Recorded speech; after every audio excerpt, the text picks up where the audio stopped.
ঐতিহাসিক গণ অভ্যুত্থানের ১ মাস, অনেক রক্তপাতে অর্জিত নতুন বাংলাদেশ, ছাত্র জনতার প্রত্যাশা দেরিতে হলেও দেশ পাবে সুফল। ১ মাস আগের বাংলাদেশ এবং বর্তমান বাংলাদেশের মধ্যে আমূল পরিবর্তন হয়েছে। যে কোনো কথা বলতে ভাবতে হতো আশেপাশে কে আছে, এখন আর সেটা ভাবা লাগতেছে না। অভ্যুত্থানের মাধ্যমে আমরা যে আজকে যে স্বাধীনতাটা পেয়েছি তার অন্যতম ধারক ও বাহক এই বীর সন্তানেরা। জুলাই গণহত্যায় নিহত ৭২৪ জনের পরিচয় মিলেছে। অধিকাংশই মারা গেছেন রাজধানীতে। পূর্ণাঙ্গ তালিকা পেতে অন্তত ২ মাস লাগবে। তারা যেন তথ্যটাকে আমাদেরকে সহজে দিতে পারেন, এর জন্য যে প্রচারণা করার দরকার এবং যে এফিসিয়েন্সি দরকার তার সকল ব্যবস্থা আমরা নিচ্ছি। খুলনা বিশ্ববিদ্যালয়ে অচলাবস্থা, উপাচার্য ট্রেজাররা সহ গুরুত্বপূর্ণ ৬৭ জন করেছেন পদত্যাগ। দুশ্চিন্তায় শিক্ষার্থীরা। সেশন জটের একটা ইয়েতে পড়তে পারে, সেটা নিয়ে সবাই চিন্তিত। এইভাবে যদি এই পরিবেশ চলতেই থাকে তাহলে আমাদের ভবিষ্যৎ সম্পূর্ণ অনিশ্চিত।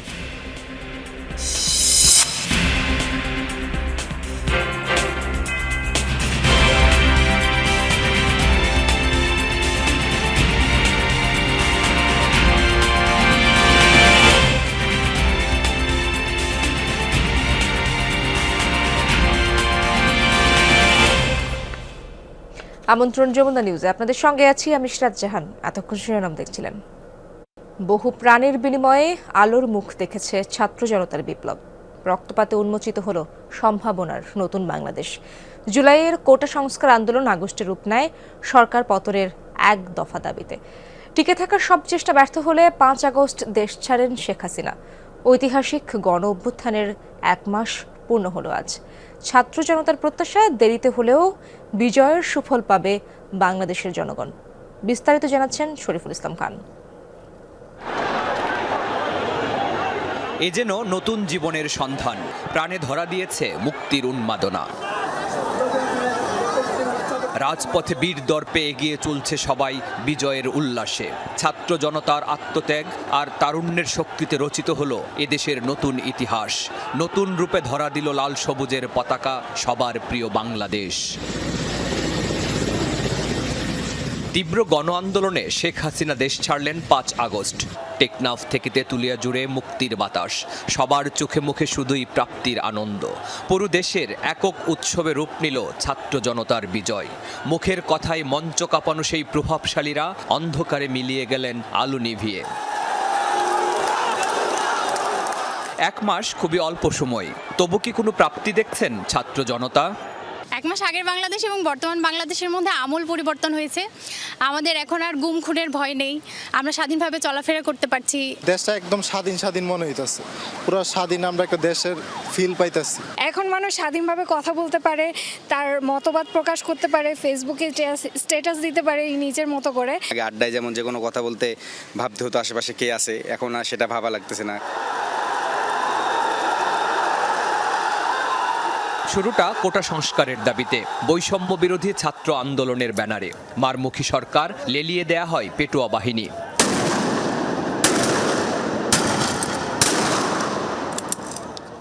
ধীরে ধীরে বাড়তে থাকে তীব্রতা। শাহবাগ কেন্দ্রিক আন্দোলন ছড়িয়ে পড়ে সারা দেশের শিক্ষা প্রতিষ্ঠানে। আন্দোলন দমাতে সর্বোচ্চ বল প্রয়োগ করে সরকার। পুলিশ, বিজিবি, র্যাবের পাশাপাশি সেনাবাহিনী নামিয়ে করা হয় সান্ধ্য আইন। শাসক গোষ্ঠী যেন মেতে ওঠে রক্তের নেশায়, মূল্যহীন করে তোলে ছাত্র জনতার জীবন। পূর্ব পশ্চিম, উত্তর দক্ষিণ অথবা পাহাড় কিংবা সমতল, মুক্তির নেশায় মেতে ওঠে সবাই, জ্বলতে থাকে দ্রোহের আগুনে। অনেকের ভাবনার জগতেও ছিল না, এমনকি এখনও কেউ কেউ বিশ্বাস করতে পারেন না পালিয়ে গেছেন নির্মম পরাক্রমশালী হাসিনা সরকার। ৫ই আগস্ট শেখ হাসিনা যে পালিয়েছে, তখন আমাদের চিমটি খাওয়ার মতো অবস্থা।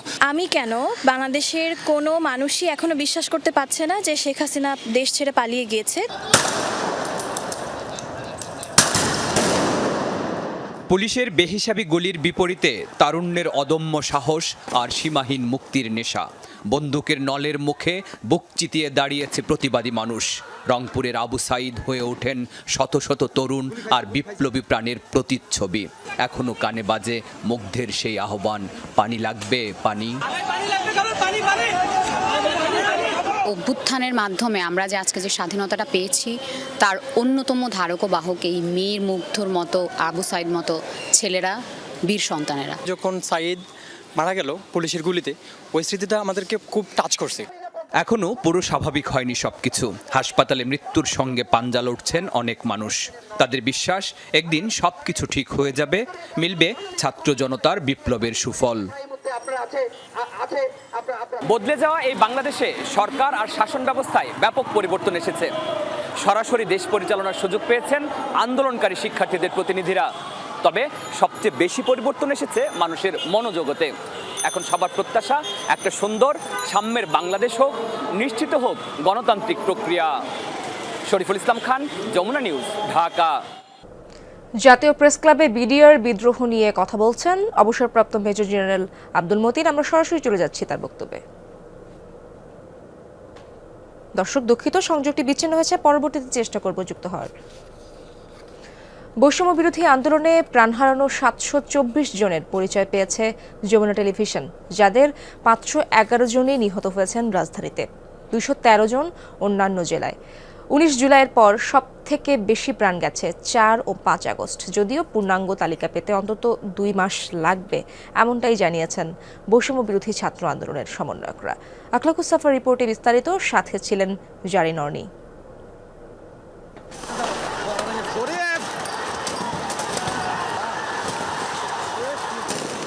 আন্দোলনে উত্তাল দিনগুলো। 15 জুলাইয়ের পর থেকে প্রতিটা দিন দুশ্চিন্তা, উৎকণ্ঠা আর আতঙ্কে। 16 জুলাইয়ের পর থেকে আন্দোলনকারীদের সাথে দিনভর দফায় দফায় সংঘর্ষে জড়ায় আইন শৃঙ্খলা রক্ষাকারী বাহিনী। সাথে আওয়ামী লীগ সরকারের রাজনৈতিক কর্মীরাও নামেন অস্ত্র হাতে।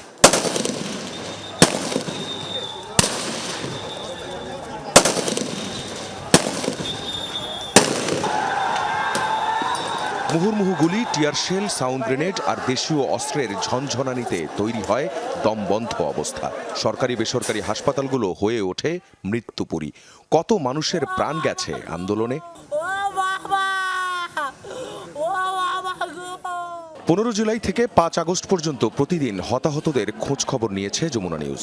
নেওয়া হয় হাসপাতালের ইমার্জেন্সি, ময়নাতদন্ত রিপোর্ট, মর্গ ও কবরস্থানের তথ্য। জেলায় জেলায় প্রতিনিধিদের মাধ্যমে পাওয়া তথ্যগুলো বিন্যাস করে পরিচয় নিশ্চিত হওয়া গেছে। সবচেয়ে বেশি মৃত্যু হয়েছে রাজধানীতে 511 জন। 18 আর 19 জুলাইয়ের পর 4 ও 5 আগস্ট মৃতের সংখ্যা সবচেয়ে বেশি। নিহতদের প্রায় 70% গুলিবিদ্ধ।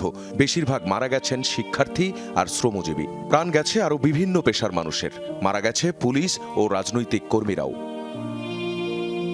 চট্টগ্রাম বিভাগে প্রাণ গেছে 60 জনের। 21 জন শিক্ষার্থী, আছেন দিনমজুর, ব্যবসায়ী, দোকান শ্রমিক, চাকরিজীবী, পথচারী। সবচেয়ে বেশি মানুষ গুলিবিদ্ধ হন 4 আগস্ট 19 জন এবং 19 জুলাই 13 জন, যাদের বেশিরভাগ লক্ষ্মীপুর আর ফেনীর। নোয়াখালীতে প্রাণ গেছে 6 জনের, সবাই গুলিবিদ্ধ হন 5 আগস্ট। খুলনা বিভাগে প্রাণহানি 56। সাতক্ষীরায় মারা যাওয়া 16 জনই 5 আগস্ট গুলিবিদ্ধ হন। মাগুরার 9 জনের 6 জনই গুলিবিদ্ধ হন 4 আগস্ট। কুষ্টিয়ায় 12 জনের 7 জন গুলিবিদ্ধ হয়েছিলেন 5 আগস্ট বিজয়ের দিন। রাজশাহী বিভাগে আন্দোলনে প্রাণ গেছে 45 জনের। 9 জন শিক্ষার্থী, 1 জন সাংবাদিক, 6 জন শ্রমিক ও 1 জন স্কুল শিক্ষক। সিলেট বিভাগে প্রাণহানি দাঁড়ায় 23, যাদের 3 জন শিক্ষার্থী, 1 জন সাংবাদিক, আইনজীবী আছেন 1 জন, মারা গেছেন 8 জন শ্রমিক। রংপুর বিভাগে প্রাণহানি 12 জনের, যাদের মধ্যে আবু সাইদ সহ শিক্ষার্থী 3 জন, 1 সাংবাদিক ও 5 জন শ্রমজীবী। ময়মনসিংহে প্রাণ গেছে 10 জনের, ছাত্র 6 জন, আছেন ব্যবসায়ী, মাদ্রাসা শিক্ষক, দিনমজুর। প্রাণ গেছে বরিশাল বিভাগের 5 জনের, তবে মারা যাওয়া 78 জনের গ্রামের বাড়ি ওই বিভাগে, যাদের 73 জনই রাজধানীতে গুলিবিদ্ধ হন। 4 বছরের আহাদ, 6 বছরের রিয়াগোপ সহ প্রাণ গেছে 67 শিশুর। আশুলিয়ায় ভ্যানে ওঠানো লাশের স্তূপে 6 জন সহ যাত্রাবাড়ি এলাকায় এমন আরও ঘটনার তথ্য এখনও অস্পষ্ট। অনেক হাসপাতাল থেকে গায়েব করা হয় রেজিস্ট্রার আর সিসি ক্যামেরা ফুটেজ, সেগুলোরও হিসেব করা যায়নি। নিহতদের পূর্ণাঙ্গ তালিকা করতে গিয়ে এ পর্যন্ত 617 জন নিশ্চিত হয়েছে বৈষম্য বিরোধী ছাত্র আন্দোলন। আহত নিহতদের নিয়ে কাজ করা সমন্বয়ক জানালেন, প্রকৃত সংখ্যা পেতে কত চ্যালেঞ্জ। প্রচুর মানুষ কিন্তু আনরেজিস্টার্ড, যারা শহীদ হয়েছেন আনরেজিস্টার্ড, আহত হয়েছেন আনরেজিস্টার্ড, চিকিৎসা নিয়েছেন কিন্তু অন্য নামে, নাম চেঞ্জ করেছেন পুলিশের ভয়ে, বা শহীদ হয়েছেন তাদের ডেটাগুলোকে মুছে ফেলা হয়েছে, রেজিস্টার খাতাগুলো সরকারি hospital, even Dhaka medical college থেকে অসংখ্য ঘটনা ঘটেছে সোহরাওয়ার্দী মেডিকেলে। পূর্ণাঙ্গ তালিকা করতে এখন ভুক্তভোগী পরিবারগুলোর সহায়তা চান দায়িত্বপ্রাপ্ত শিক্ষার্থীরা। যে জায়গাগুলোতে আসলে গণকবরের সন্ধান আমরা পাচ্ছি বা তথ্য পাচ্ছি যে এখানে এদেরকে গণহারে কবর দেওয়া হয়, সেই জায়গাগুলোতে আমরা চেষ্টা করব ডিএনএ ম্যাপিংয়ের মাধ্যমে সেখান থেকে করা। কিছু ডেটা আমরা পাবো না, একদম গন করে দেওয়া হয়েছে, সেগুলো আসলে ওই ভিকটিম পরিবারগুলোকে আমাদের কাছে তথ্যটা দিতে হবে। তারা যেন তথ্যটাকে আমাদেরকে সহজে দিতে পারেন, এর জন্য যে প্রচারণা করার দরকার এবং যে এফিসিয়েন্সি দরকার তার সকল ব্যবস্থা আমরা নিচ্ছি। নিহত 819 জনের একটি তালিকা করেছে হিউম্যান রাইটস সাপোর্ট সোসাইটি, সেখানেও অনেকেই অজ্ঞাত। মেডিকেল কলেজ থেকেও ডেড বডি আসার পর রেজিস্ট্রেশন হয়নি, আবার আত্মীয় স্বজন সে ডেড বডি নিয়ে গেছে, পোস্টমর্টমের ঝামেলায় যায়নি। আবার মেডিকেল কলেজেও লাশ এত বেশি হয়েছে যে পরপর যদি পোস্টমর্টম করেও তাও তাদের 2-3 দিন লাগবে, সেই ক্ষেত্রে অনেকে অনিচ্ছাকৃত লাশগুলি নিয়ে গেছে।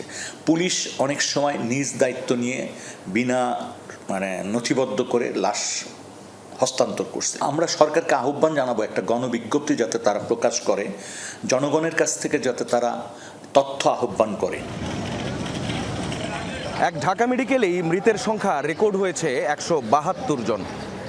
এছাড়া গুলিবিদ্ধ হওয়ার 28 দিন পর প্রাণ গেছে কুড়িগ্রামের আশিকের, আর গাজীপুরের হৃদয় তার তো লাশই খুঁজে পাওয়া যায়নি। এছাড়া সে সময় পরিস্থিতি এমন ছিল অনেকে ময়নাতদন্ত ছাড়াই লাশ নিয়ে যেয়ে দাফন করেছেন, আর নিখোঁজের সংখ্যাও এখনও অনেক। এই সংখ্যাগুলো যোগ হলে প্রাণহানির সংখ্যা 1000-এর কম নয়। আখলাকুস সাফা, যমুনা নিউজ, ঢাকা। জাতীয় প্রেস ক্লাবে বিডিআর বিদ্রোহ নিয়ে কথা বলছেন অবসরপ্রাপ্ত মেজর জেনারেল আব্দুল মতিন। আমরা আবারও যাওয়ার চেষ্টা করব সেখানে। ভোর রাতে তার মোবাইলে একটা আমরা মেসেজ পাই, তখন সে বানানে তার মোবাইল করে সেখানে লেখা ছিল তার অফিসারদেরকে সে একটা উপদেশ দেয়, সাবভার্সিভ অ্যাক্টিভিটিস হওয়ার সম্ভাবনা আছে, তোমরা সাবধানে থেকো। সে তখন দিনাজপুরের সেক্টর কমান্ডার ছিল, কেবল জয়েন করে সে বিডিআরের সপ্তাহের এসেছে। 22 ফেব্রুয়ারি বাড়তি নিরাপত্তা নেওয়া হয়, অফিসারদের কোয়ার্টার গার্ডে নিরাপত্তার দায়িত্ব দেওয়া হয়, ডিউটি দেওয়া হয়। এইটা আমার কাছে মনে হয় একটা অ্যাবনর্মাল একটা সিচুয়েশন। সাধারণত কোয়ার্টার গার্ডে কখনো অফিসার ডিউটিতে থাকেন না। আমার 37 বছরের জীবনে আমরা কখনো এটা দেখি নাই। দর্শক, কথা বলছেন অবসরপ্রাপ্ত মেজর জেনারেল আব্দুল মতিন। আমরা সরাসরি ছিলাম তার বক্তব্যে। আজ সংবাদ সম্মেলন করবে নির্বাচন কমিশন। দুপুরে সাংবাদিকদের সাথে সৌজন্য বিনিময় করবেন সিইসি কাজী হাবিবুল আউয়াল। বুধবার আগারগাঁও নির্বাচন ভবনে নিজেই এই তথ্য জানান প্রধান নির্বাচন কমিশনার। এ সময় নির্বাচন কমিশনারদের নিয়ে ঘণ্টাব্যাপী রুদ্ধদ্বার বৈঠক করেন তিনি। কমিশন পদত্যাগ করবে কিনা জানতে চাইলে সিইসি বলেন, বৃহস্পতিবারের সংবাদ সম্মেলনে সবকিছু স্পষ্টভাবে জানানো হবে। একই দিন রাষ্ট্রপতির সঙ্গে দেখা করার সিদ্ধান্তের কথাও জানান তিনি। 2022 সালের 26 ফেব্রুয়ারি প্রধান নির্বাচন কমিশনার হিসেবে নিয়োগ পান সাবেক সিনিয়র সচিব কাজী হাবিবুল আউয়াল। খুলনা বিশ্ববিদ্যালয়ে দেখা দিয়েছে অচলাবস্থা। উপাচার্য, ট্রেজারার সহ 67 জন পদত্যাগের পর থমকে গেছে প্রশাসনিক কার্যক্রম। তাই বিশ্ববিদ্যালয় খুললেও পুরো দমে চলছে না ক্লাস বা পরীক্ষা। এতে দুশ্চিন্তায় শিক্ষার্থীরা। খুলনা বিশ্ববিদ্যালয় সরকার পতন আন্দোলনের পর আগস্টের 18 তারিখ থেকে খুলেছে ক্যাম্পাস। চলতি মাস থেকে পুরোদমে শিক্ষা কার্যক্রম শুরুর কথা, তবে বাস্তব চিত্র ভিন্ন। বিশ্ববিদ্যালয়ের শিক্ষক 518, কর্মকর্তা আছেন 330 জন। সরকার পতনের পর নানা কারণ দেখিয়ে একে একে পদত্যাগ করেছেন উপাচার্য, উপ উপাচার্য, ট্রেজারার, রেজিস্ট্রার সহ 66 জন। আমি আসার পরে আমরা কোনো কার্যক্রম করতেছি না, যেহেতু অনুমোদনকারী যিনি দায়িত্বে থাকেন রেজিস্ট্রার মহোদয় নাই, এই জন্য আমরা কোনো কাজ করতেছি না। যে ছেলেটা পাশ করে বেরিয়ে যাচ্ছে তার কালকে হয়তো একটা সার্টিফিকেট দরকার, কিন্তু তার ক্লিয়ারেন্সগুলো পাচ্ছে না। হলের প্রভোস্ট নাই, ক্লিয়ারেন্স আনতে পারছে না। ক্লিয়ারেন্স না নিয়ে আসলে যে টায়ারগুলোতে ক্লিয়ারেন্স নিয়ে আসতে হয়, ডিএসএ বডি নাই। ভিসির কার্যালয় তালাবদ্ধ, পদত্যাগ করা বাকিদের চেয়ারও ফাঁকা পড়ে রয়েছে। একই অবস্থা জনসংযোগ বিভাগ, ছাত্র বিষয়ক পরিচালকের কক্ষসহ বেশিরভাগ দফতরেরই। চলমান সব কাজ তো বন্ধ হয়ে যাচ্ছে। মানে আপনি যখন ঠিকাদারা কাজ করতেছে, আপনি যদি বিল দিতে না পারেন তো সে লোক তো কাজ বন্ধ করে দিবে। এমন পরিস্থিতিতে শিক্ষা জীবন নিয়ে দুশ্চিন্তায় শিক্ষার্থীরা, শঙ্কা সেশন জট তৈরির। দ্রুত সব জটিলতা কাটানোর পাশাপাশি হলের নিরাপত্তার দাবিও শিক্ষার্থীদের। আমাদের যে শিক্ষাবর্ষ আছে আমরা সঠিক সময়ের মধ্যে শেষ করতে পারতেছি না, অলরেডি আমাদের করোনার জন্য একটা গ্যাপ গেছে। ক্যাম্পাসে যেহেতু এখন কোনো প্রশাসন নেই নিরাপত্তার জন্য, সো সেক্ষেত্রে যে কোনো ইনসিডেন্সই হতে পারে। আমরা যারা ফোর্থ ইয়ারের স্টুডেন্ট আছি এবং অন্যান্য যারা স্টুডেন্ট আছে তারা আসলে একটা সেশন জটের একটা ইয়েতে পড়তে পারে, সেটা নিয়ে সবাই চিন্তিত। আমাদের মাথার উপর থেকে অভিভাবক চলে গেছে, আমাদের পড়াশোনা এক প্রকার থমকে গেছে। আর এইভাবে যদি এই পরিবেশ চলতেই থাকে তাহলে আমাদের ভবিষ্যৎ সম্পূর্ণ অনিশ্চিত। খুলনা বিশ্ববিদ্যালয়ে বর্তমানে শিক্ষার্থী আছেন ৮,১৩১ জন। রাহিম সারোয়ার, যমুনা নিউজ। আজ ছাত্র জনতার গণ অভ্যুত্থানের ১ মাস। সে সময় নিহতদের স্মরণে শহীদি মার্চ পালন করছে বৈষম্য বিরোধী ছাত্র আন্দোলন। বরিশালে যাচ্ছি, সেখানে রয়েছেন আমার সহকর্মী কাউসার হোসেন। কাউসার, নগরীর কোন এলাকা থেকে শুরু হবে শহীদি মার্চ এবং ছাত্র জনতার এই উদ্যোগের বিস্তারিত তথ্য আমাদেরকে জানাবেন।